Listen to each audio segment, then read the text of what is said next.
시작. 전능하사 천지를 만드신 하나님 아버지를 내가 믿사오며 그 외아들 우리 주 예수 그리스도를 믿사오니 이는 성령으로 잉태하사 동정녀 마리아에게 나시고 본디오 빌라도에게 고난을 받사 십자가에 못 박혀 죽으시고 장사한 지 4일 만에 죽은 자 가운데서 다시 살아나시며 하늘에 오르사 전능하신 하나님 우편에 앉아 계시다가 저리로서 산자와 중자를 심판하러 오시리라. 성령을 믿사오며 거룩한 공예와 성도가 서로 교통하는 것과 죄를 사하여 주시는 것과 오미를 사는 것과 영원히 사는 것을 믿사옵나이다. 네, 제가 목 관리를 잘 못해서 또 목이 좀 가지가 이제 하거든요 사실. 그래서 혹시 예배 설교 전하다가 약간 그런 생리작용이 나오더라도 용서하시고 저희 목소리보다 말씀의 내용에 집중해 주시면 좋을 것 같습니다. 사도신경은 우리가 12가지 고백이라고 그렇게 나눴습니다. 그 중에 두 번째부터 7번째까지의 고백, 2에서 7항은 예수님에 대한 신앙 고백이다 제가 여러 번 나눈 적이 있습니다.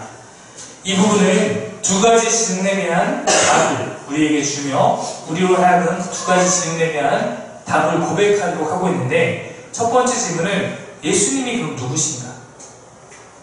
예수님의 신분과 예수님의 정체성에 대해서 이야기해 주는 부분인데 그것이 바로 2항이었습니다.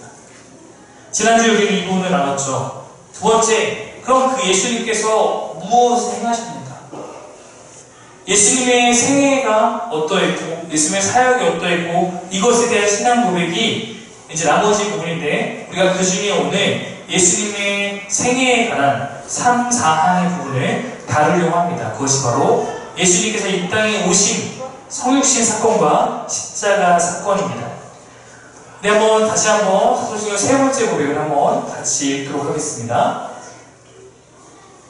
한번 읽겠습니다. 시작. 이는 성령으로 잉태하사 동정녀 마리아에게 나시고. 네, 이 부분이 사랑입니다. 여러분, 많은 종교의 창시자들이 있습니다. 종교의 창시자들은 그들은 인간 중간에 어떤 깨달음으로 신이 된 성자나 어떤 종교의 그런 창시자들이라고 볼 수 있습니다. 인간이었지만 어떤 득도 하고 어떤 통찰을 얻어서. 근데 성경은 예수님이 인간이셨다가 그렇게 다른 존재가 되었다가 아니라 예수님께서 태초부터 신으로서 하나님과 함께 계시다가 어떤 특별한 목적을 위해서 인간의 모습으로 이 땅 가운데 오셨다라고 말하고 있습니다. 그렇다고 예수님께서 반신반인이 아닙니다. 오히려 성경은 예수님께서 신으로서도 완전한 존재이고 동시에 완전한 인간으로 이 땅 가운데 살아왔다라고 말하고 있습니다. 여러분, 우리가 만약에 예수님께서, 많은 사람이 예수님께서 완전한 신이었다는 건 대부분 그렇게 오해하지 않습니다. 하지만 초대교회 때는 예수님의 신성을 부인하는 그런 이단들이 있었어요. 반면에 우리가 예수님께서 완전한 인간이었다는 거에 대해서는 또 어떤 사람들 알게 모르게 그랬을까? 라는 의문점을 품고 있는 사람도 있습니다. 그러나 동일하게 초대교회에서 예수님이 완전한 인간이셨다는 것을 거부할 때 그것을 이단으로 정죄하곤 했습니다. 신이신 예수님께서 우리에게 인간의 모습으로, 인간의 모습인 척이 아니라 완전한 인간의 모습을 갖고 이 땅에 오신 사건, 그것이 성스러운 분이 육신을 입으셨다, 성육신 사건이라고 말합니다. 그의 시작은 보통 사람과 조금은 다른 부분이 있습니다. 바로 성령으로 잉태되어서 동정녀 마리아에게 나셨다는 것은 사실은 다른 사람과 철저하게 구분되는 예수님만의 모습입니다. 동정녀 탄생은 인간의 지혜로 도저히 설명하기 어렵고 그러므로 쉽게 믿기 어려운 그런 부분일 수 있습니다. 동정녀 탄생이라는 건 쉽게 말하면 처녀 탄생입니다. 처녀가 아이를 낳았다. 이것을 우리가 지금 밖에 나가서 세상 사람들한테 얘기한다면 에이, 이렇게 할 수가 없습니다. 에이, 설마. 아니야. 그럴 리 없어. 왜냐면 이것은 인간에게 평범하게 일어나지 않는 일이기 때문에 그렇습니다. 마치 부활이 예수님만의 것이었듯이 동정의 학생 또한 예수님만의 그러한 것이었습니다. 오직 예수님만이 성령으로 잉태되어 처녀의 몸을 통해 이 땅의 삶을 시작하셨습니다. 그러므로 우리가 이것을 고백하는 것에는 바로 믿음이라는 것이 필요합니다. 이것은 매우 독특한 사건이고 증명할 수 없는 영역에 있기 때문에 우리는 그것을 믿음으로 고백하는 것입니다. 성령의 잉태, 이 사실은 그가 우리와 같은 몸을 입고 사셨지만 그가 분명히 우리와 구별된 존재로서 이 땅에 오셨다는 것을 증명합니다. 바로 성령이 잉태하셨다라는 사도행전 고백은 그분이 우리의 진정한 신이셨다라는 신성에 대한 고백과 같습니다. 그러나 동시에 예수님께서 신이 그냥 이 땅에 다 나타난 것이 아니라 태아로서 엄마의 뱃속에서 똑같이 10개월의 시간을 거쳐서 엄마의 몸을 통해서 출생했다는 것은 그가 또한 완전한 인간으로 오셨다는 것을 보여주는 것입니다. 그러나 여러분, 예수님의 천연 탄생 이것은 우연히 어쩌다 일어난 것이 결코 아닙니다. 예수님께서 이 땅에 오신 것은 성경 전체가 예언하고 증언하는 내용입니다. 우리가 사도신경을 신앙 고백이라고 말하지 않습니까? 신앙 고백이라는 것은 우리의 믿음의 고백입니다. 우리는 성경이 증언하고 있는 사실을 성경이 증언하고 있기 때문에 우리 또한 이것을 진리로 믿으며 성육신하신 예수님의 삶을 믿고 고백하는 것, 이것이 바로 사도신경 세 번째 고백에 담겨 있는 것입니다. 저 여러분들 이런 질문 한번 나누고 싶습니다. 예수님이 그럼 왜 오셔야 했을까? 왜 신이 굳이 오셔야 했을까? 그는 창조부터 하나님과 함께 계셨고 특별한 계획에 의해서 정해진 시간이 되었을 때 정해진 목적을 가지고 이 땅에 오셨다라고 성경 말하고 있습니다. 아마도 그것과 가장 관련된 부분이 있다면 창세기 3장 15절일 것입니다. 한번 같이 창세기 3장 15절 말씀을 읽어보겠습니다. 시작.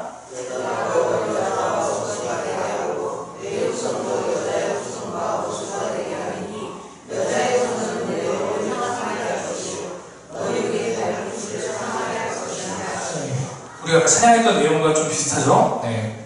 상하게 하리, 이러면서 우리가 하지 않았습니까? 이 찬양의 내용이, 이 말씀의 내용은 무엇이냐면, 바로 선악과 사건으로 인해서 인류에게 처음 죄가 들어와서 죄의 지배 아래 받게 된 그 원죄가 시작된 그 순간에 하나님께서 그 사단인 뱀을 향해서 선포하셨던 내용이에요. 내가 너로 여자의 후손과 원수가 되게 하고 여자의 손이 너의 머리를 밟아버릴 것이고 너는 그의 발꿈치를 상하게 할 것이다. 아마도 이것을 이제 후대의 학자들은 발꿈치 상하게 한다는 것을 예수님이 당했던 고난, 십자가 사건으로 그렇게 풀이하고, 그러나 그럼에도 불구하고 예수님께서 그의 머리를 밟아서 완전한 승리를 주신다라는 내용으로 해석하고 있습니다. 근데 이 여자의 후손이라는 표현이 굉장히 좀 주목할 만하죠. 제가 전에도 말한 바 있는데 성경의 조건은 할아버지, 아버지, 아들로 이어지는 부계의 족보입니다. 그래서 성경에서는 아브라함이 이삭을 낳고 이삭이 야곱을 낳고 야곱이 요셉을 낳고 이런 식으로 이어지지 여자가 엄마 이름이 등장하는 경우는 흔하지 않은 일입니다. 근데 여기서 여자의 후손이라는 것은 굉장히 이례적입니다. 왜냐면 성경은 부계사이기 때문에 아버지의 아들, 그 다음에 남자의 후손으로 이어져야지만 여기서 사단을 짓밟을 것은 여자의 후손이라고 예언되고 있습니다. 창세기 3장입니다. 선악과 사건이 나타난 그 시점입니다. 이것을 그러면 우리가 이 여자의 후손이 누구인가, 이것이 메시아이고 이것이 바로 구원자이다라는 것이 이미 신약이 시작되기 전 구약의 시대의 마지막쯤에는 모든 사람이 그렇게 이 말씀을 바라보고 이해하고 있었습니다. 그리고 실제로 예수님께서 이 약속을 이루시면서 오십니다. 그가 성취하신 여러 가지 메시아에 대한 예언 가운데 한 가지가 바로 성령으로 잉태되어 아버지 없이 여자의 후손으로 이 땅에 출생하신 것입니다. 하나님께서 창세기 3장에 말씀하신 것처럼 죄 아래 살아가는 사람들을 구원하기 위해서 오신 메시아. 그러므로 창세기 3장 15절 우리가 오리지널 가스펠이라고 말합니다. 원죄가 있었다면, 오리지널 신이 있었다면 바로 원복음이 있었다. 오리지널 가스펠. 원죄를 해결할 완전한 복음이 이미 그 시점에 주어졌고 2000년이 지난 이후에 예수님을 통해서 그것을 이루셨다. 이것이 성경을 우리가 통해 알 수 있는 것입니다. 예수님이 오시면 그 일을 이루시기 위함인 것입니다. 하나님의 계획에 따라 인류를 구원하기 위해서 우리의 왕이, 우리의 신이 우리에게 우리와 같은 모습으로 오셨다라는 것입니다. 그 하나님의 계획, 그 하나님의 시간을 표현하기에 이 말씀이 아마 제일 선명하다고 느낍니다. 갈라디아서 4장 4절 말씀입니다. 한번 같이 읽겠습니다. 시작.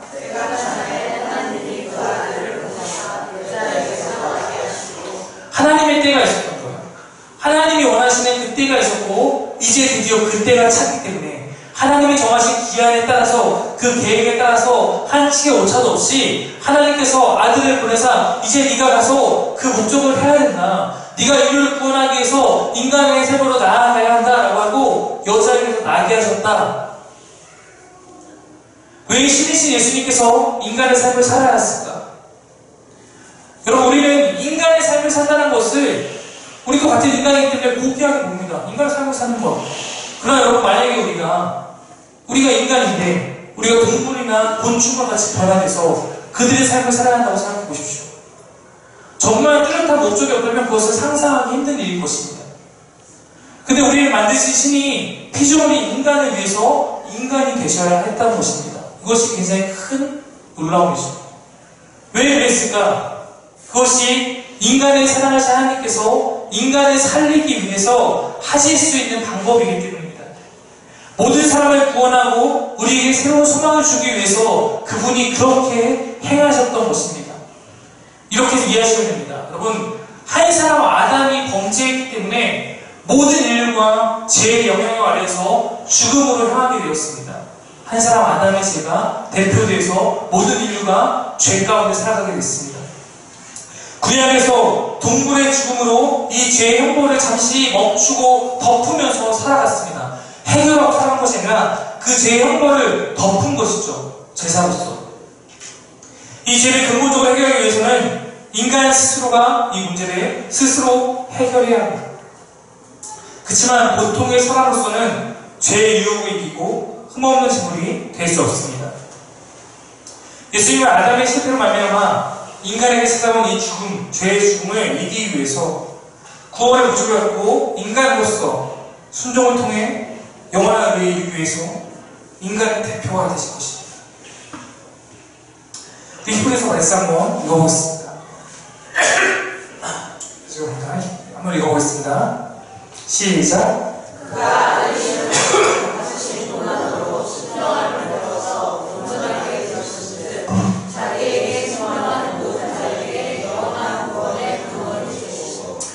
네, 아담이 인간의 대표로서 죄를 가진 것처럼 예수님께서 인간의 대표가 돼서 이것을 해결하시는 구원의 시작을 가져오셨다. 근데 보면 그가 아들이시지만, 하나님의 아들이시지만 이 땅 가운데 받으신 고난으로 그가 순종함을 배웠다. 그리고 온전하게 되었다. 실패하지 않았다는 것입니다. 그런 말하면 자기에게, 예수님께 순종하는 모든 자에게 영원한 구원의 근원이 되신다. 아담의 실패로 모든 사람이 죄 가운데 거하게 되었다면 예수님은 하나님 뜻에 철저하게 순종해서 그분에게 맡겨진 그 온전함의 사명을 이루셨습니다. 그리고 이제 그 예수님께 순종하는 모든 자에게, 모든 믿는 자에게, 우리에게 영원한 구원의 근원이 되신 것입니다. 바로 이 구원이 이루어진 곳이 십자가입니다. 바로 우리 4항으로 한번 넘어가겠습니다. 한번 읽겠습니다. 시작.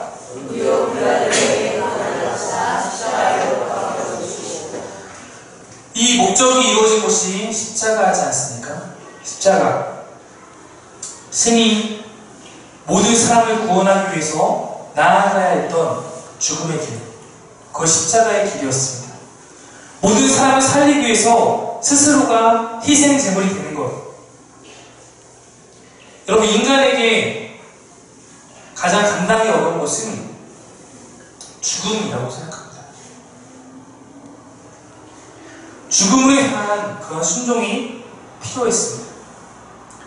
사망의 고백은 이러한 고난이 예수님께 있었지만 십자가에서 죽기까지 순종한 예수님의 그러한 모습을 고백하는 것입니다.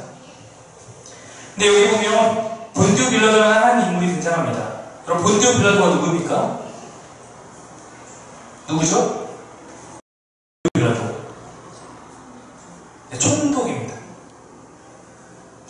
그는 어떤 역할을 했냐면 예수님께 어쨌든 법적으로, 공식적으로 사형 판결을 내린 사람입니다.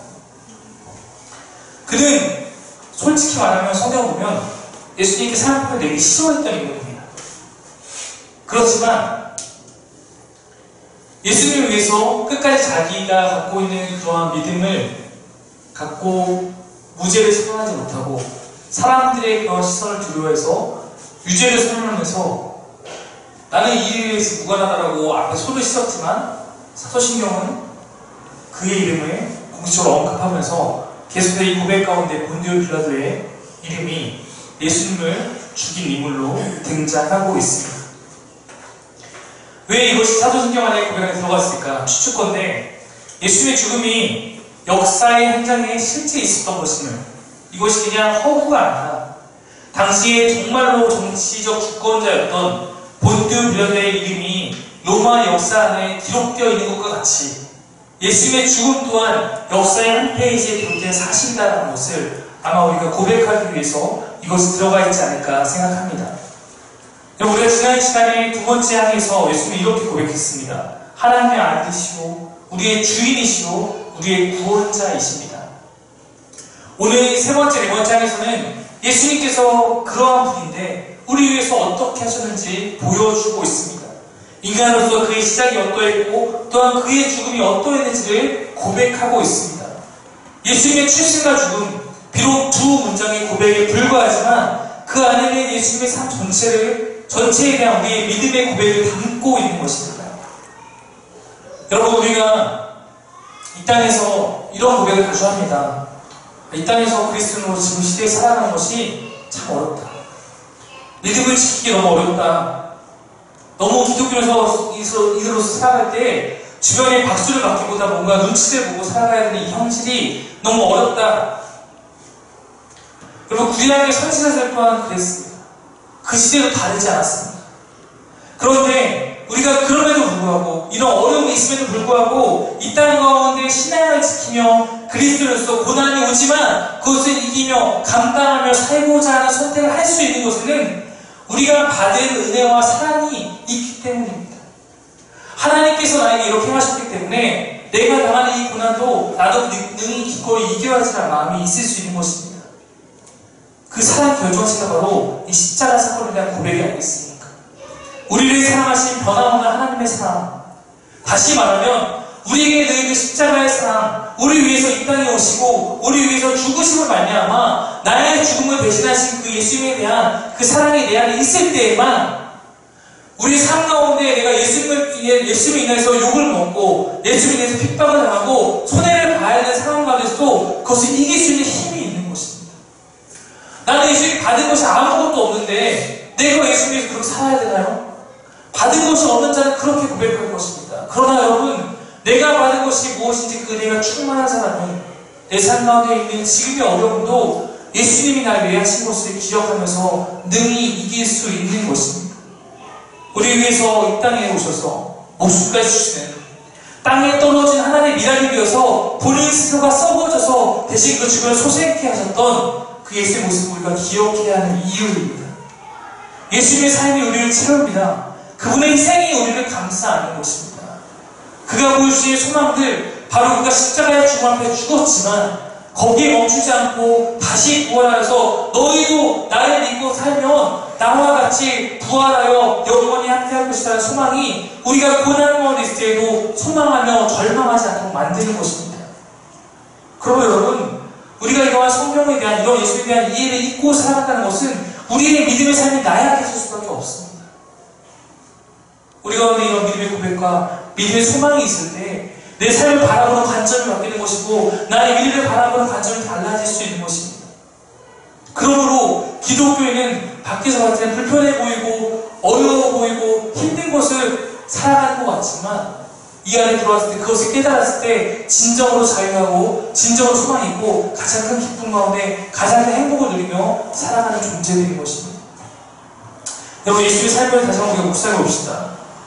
그분의 삶에 있었던 일들은 한 인간으로서 감당하기 어려운 극심한 고통들이었습니다. 여러분, 십자가는 로마의 처형 방법 가운데 가장 잔혹한 처형의 방법이었습니다. 십자가에 달아서 죽였던 이유는 모든 사람에게 로마의 통치 아래에서 죄를 짓게 되면 다 이렇게 죽을 수 있다는 공포를 심어주기 위한 의도였습니다. 근데 예수님은 여러분 잠시 잠깐 고난, 십자가의 고난 그 순간만을 당한 것이 아니었습니다. 왕이 자기 백성들 가운데 백성을 구원하러 이 땅에 오셨지만 많은 사람들, 심지어 자기와 함께 고향에 살았던 친구들, 동네 이웃 사람들, 이런 사람들로부터 배척을 당했습니다. 처음에는 예수의 가족들, 형제들도 예수를 이해하지 못하고 미쳤다라고 얘기했습니다. 그분과 동고동락했던 3년 동안 함께 살았던 12명의 제자들이 있었죠. 근데 그 중에 예수를 파는 자가 나왔어요. 철저한 배신을 당하고 정말 예수님이 힘들어서 예수님이 외로운 그 상황에 모두가 도망쳐버렸습니다. 또 한 가지 신성을 가지고 있는 불미도 이 땅에 주어진 구원의 사명을 감당하기 위해서 모든 사람의 죄를 짊어진 잿덩어리가 되어서 십자가에 달렸죠. 예수님이 잿덩어리가 된 무죄하신 그분이 모든 사람의 죄를 짊어지고 죄악덩어리가 된 그 순간 아마도 하나님께서는 예수님을 버리실 수 없습니다. 하나님께서 버려지는 그러한 고통을 그는 당합니다. 이 모든 과정은 여러분 예수님께서 신적 능력이 있기 때문에 그 능력으로 의지해서 무사하게 통과했던 것이 아닙니다. 그는 이 순종의 순간들을 지나며 자신에게 나아온 이 고난들을 이겨가며 단 한 번도 신적인 능력을 사용하지 않았습니다. 마태복음 26장 53절 54절 한번 보십시오. 한번 같이 읽겠습니다. 시작. 내가 내 아버지께 구하여 짐을 두고 나가는 천사를 보내지 할 수 없는 줄 아느냐. 내가 만일 그렇게 하면 너희들이 있으리라. 난 성경이 어떻게 이루어지느냐 하시더라. 여러분 능력이 없는 사람이 능력이 없는 것 때문에 어려움을 당하면 능력이 없으니까 할 수 있습니다. 근데 정말 능력이 있는 사람이 오히려 능력이 없는 사람이 당하고 있을 때 그 능력을 쓰는 것을 참고 그것을 순종하며 나아가는 것, 어떻게 보면 그것이 예수님이 행하셨던 것입니다. 십자가에서도 비슷한 말씀하셨죠. 내가 능력이 없어서 내가 이것을 피할 수 없어서 이렇게 된 것이 아니라 이것을 내가 피하면 하나님께서 나를 향해서 이루고자 하시는 그러한 모든 일을 구원할 그 사명이 날아가기 때문에 그것을 위해서 인간의 몸으로서 신적 능력을 배제하시고 인간으로서 그 고통을 참으시며 순종의 길로 나아가셨던 것입니다. 여러분, 그러므로 우리는 예수님께서 인간적으로 고민하셨던 그런 모습들도 같이 보게 됩니다. 예수님께서 십자가의 사건을 앞두고 기도하시는 장면에서 주님, 이 자리에 옮길 수 있거든 내게서 옮겨주시길 원합니다 라고 기도합니다. 예수님의 고뇌죠. 인간 예수의 고뇌. 하지만 그럼에도 그는 자신이 원하는 것보다 그러나 하나님 아버지께 원하시는 것에 순종하고자 기도하십니다. 신적 능력을 사용하지 않기 때문에 그가 인간으로서 할 수 있는 가장 중요한 능력 바로 기도하는 것입니다. 기도로서 이겨내는 것입니다. 기도로서 순종해 가는 것입니다. 땀이 피가 되도록 철저하게 하나님을 의지하며 기도하심으로 그 고난의 자리로 나아가십니다. 히브리서는 이동안 예수님의 인간적인 순종의 모습을 강조합니다. 만약에 우리가 예수님의 삶을 바라보면서 예수님의 신이셨으니까 이렇게 하셨다, 신이니까 이렇게 순종했다고 말한다면 그것은 그분의 삶을 모욕하는 것 같습니다.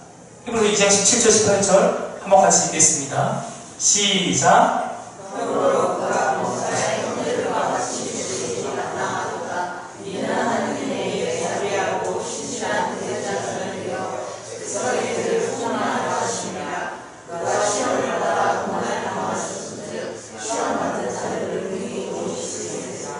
예수님께서 형제들과 같이 되셨다. 그는 대제사장, 즉 모두를 구원하는 그 대표자가 되어서 자신의 백성들을 속량하기 위해서 이 일을 하셨다. 우리와 같은 모습으로. 그가 시험을 받아 고난을 당하셨기 때문에 시험하는 자들을 능히 도울 수 있었다. 오히려 성경은 여러분 예수님께서 철저하게 인간의 삶을 경험하셨기 때문에 우리의 연약함에 더 깊이 공명하신다라고 이야기합니다. 그리고 예수님이 거나처럼 코 질질 흘렸던 일이 없었을까요? 저는 있었을 거라고 확신합니다. 예수님도 그랬을 거예요. 넘어지고 다치고 깨지고 배고프고 목마르고 피곤하고 기쁨과 슬픔과 분노와 연민을 당하셨던 예수의 모습이 성경에 등장합니다. 그는 우리와 그렇게 인간으로서 같았지만 중요한 면에서 달랐습니다. 히브리서 4장 15절 말씀입니다. 한번 읽겠습니다. 시작. 우리에게 있는 대제사장은 우리의 연약함을 동정하지 못하실 리가 아니요 모든 일에 우리와 똑같이 시험을 받으시기로되 죄는 없으십니다. 예수님이 이 땅을 사셨기 때문에 예수님은 우리의 삶을 이해하십니다. 동정하십니다. 인간의 삶을 이해하십니다. 똑같이 시험을 받으셨습니다. 그러나 예수님은 그 순간 그 사명 앞에서 무너지지 않고 그 모든 시험을 이겨내셨습니다. 인간으로 사셨기 연약함을 아직 아시고 동정하시지만 그는 자신한테 찾아온 자신의 사명을 무너뜨리는 그 모든 시험 앞에서 무너지지 않고 죄를 지지 않음으로 흠없는 제물이 되어서 모든 인류를 죽는 그 최고의 사명을 완수하셨습니다. 그러므로 예수님께서 모든 인류를 구원하는 단 한 번의 완전한 제사의 온전한 제물이 될 수 있었던 것입니다. 바로 그것이 십자가 사건입니다. 우리는 지금도 그 십자가에 달린 예수님을 기억하고 십자가에서 예수님의 보혈의 피에 의지해서 내가 지금도 죄를 지을 때마다 예수의 십자가 앞에 그 죄를 못 받고 그 죄의 보혈로 깨끗하게 되어진 역사를 우리는 지금도 이 순간도 경험하는 것입니다. 지금 우리가 여기서 짓고 있는 우리의 죄도 그 십자가에서 소멸되는 것입니다. 그걸 성경이 우리에게 말해주는 거예요. 요한복음은 이러한 소유시 사건과 그가 가져온 구원에 대해서 우리에게 이렇게 증언하고 있습니다. 마지막으로 요한복음 1장 9절부터 14절까지 말씀을 읽으시면서 한 절 한 절 말씀을 잘 살펴서 읽으면 좋을 것 같습니다. 함께 읽겠습니다. 시작. 참비 곧 세상에 와서 각 사람에게 비추는 빛이 의미하죠. 그가 세상에 계셨으며 세상은 그로 말미암아 지은 바 되었을 때 세상이 그를 알지 못하였고 자기 땅에 오매 자기 백성이 영접하지 아니하였으나 영접하는 자 곧 그 이름을 믿는 자들에게는 하나님의 자녀가 되는 권세를 주었으니 이는 혈통으로나 육적으로나 사람의 뜻으로 나지 아니하고 오직 하나님께로부터 난 자들이니라. 말씀이 육신이 되어 우리 가운데 거하심에 우리가 그의 영광을 보니 아버지의 독생자의 영광이요 은혜와 진리가 요한복음 1장을 통해서 우리가 알 수 있는 것이 있습니다.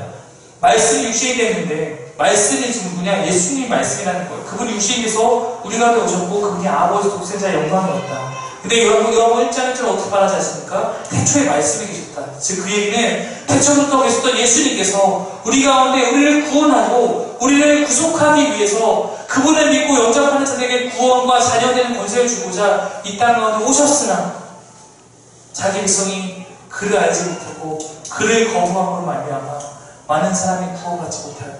그러나 그 가운데서 예수를 믿고 의지하는 자들에게는 구원의 역사가 일어났다. 그리고 일어날 것이다. 말하고 있는 것입니다.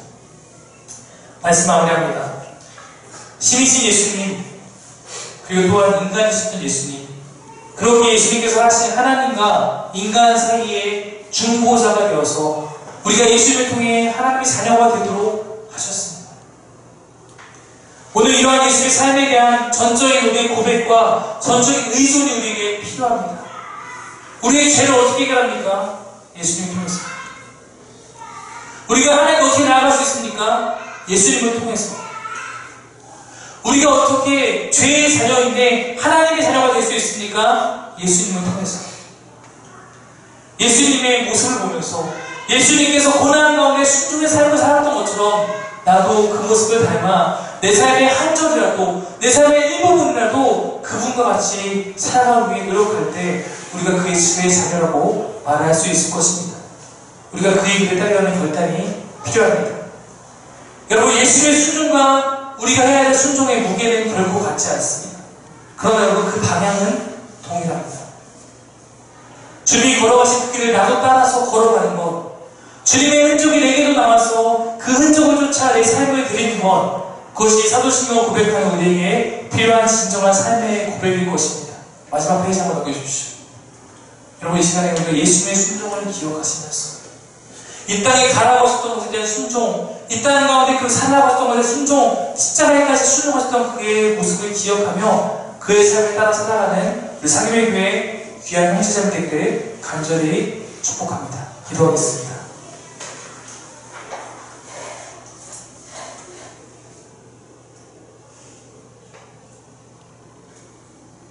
성령으로 잉태되어서 동정녀 마리아에게 나신 예수님, 그리고 하나님, 본디빌라에게 고난을 받으사 십자가에 못 박혀 죽으심으로 말미암아 구원을 가져오신 우리 왕을 우리가 잘 기억하고 다시 한번 그분께 나아갑니다.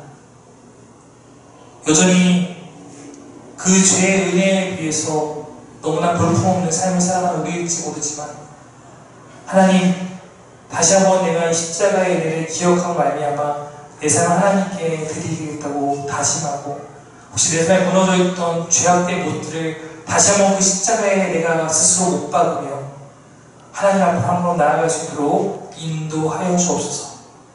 주의 은혜가 내게 날마다 상기되지 않고서는 하나님, 내가 그리스도인으로서 이 땅을 살아갈 수가 없습니다.